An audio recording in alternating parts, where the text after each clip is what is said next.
మంగళగిరి నగర ప్రాంతంలో కోట్లాది రూపాయల వ్యయంతో నిర్మించినటువంటి విద్యార్థులకు ఎంతగానో ఉపయోగపడేటువంటి డిజిటల్ లైబ్రరీ, అదేవిధంగా కొండపనేని టవర్స్లో ఉన్నటువంటి ప్రజానికానికి, కాలనీవాసులకు ఆరోగ్యం ఆహ్లాదపరంగా ఎంతగానో ఉపయోగపడేటువంటి పార్కును రాష్ట్ర ఐటీ విద్యాశాఖ మంత్రి నారా లోకేష్ గారి చేతుల మీదుగా రేపు ప్రారంభోత్సవానికి భారీ ఏర్పాట్లు చేసినటువంటి మున్సిపల్ కార్పొరేషన్ అధికారులు. ఇక మంగళగిరి ప్రాంతమే కాదు, రాష్ట్రంలోనే అన్ని అంగులతో డిజిటలైజేషన్, పూర్తిగా ఏసీ రూములతో పాటు పూర్తి స్థాయిలో డిజిటలైజేషన్ లైబ్రరీ ప్రారంభోత్సవం అనేటువంటిది మంగళగిరిలో జరగనున్నది. దాదాపు 1.30 కోటి వ్యయంతో ఈ డిజిటల్ లైబ్రరీని నిర్మించారు. ఇది విద్యార్థులకు మరి ముఖ్యంగా పోటీ పరీక్షల్లో హాజరవడానికి మాత్రం ఎంతగానో ఉపయోగపడుతుంది.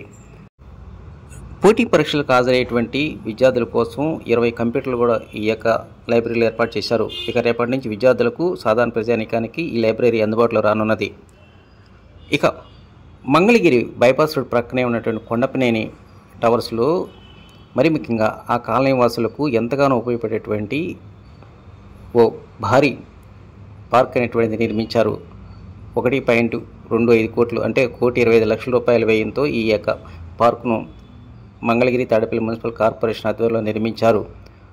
ఒకవైపు చిన్నారులకు, అదేవిధంగా పెద్దలకు వాకింగ్ ట్రాక్, చిల్డ్రన్ పార్కుతో పాటు అన్ని హంగులతో కూడుకున్నటువంటి ఈ పార్క్ అనేటువంటిది రేపటి నుంచి ఆ ప్రాంత వాసులకు మాత్రం అందుబాటులో రానున్నది. రేపు మధ్యాహ్నం రాష్ట్ర ఐటీ విద్యాశాఖ మంత్రి నారా లోకేష్ గారి చేతుల మీదుగా ఈ పార్క్ ప్రారంభోత్సవం చేయనున్నారు.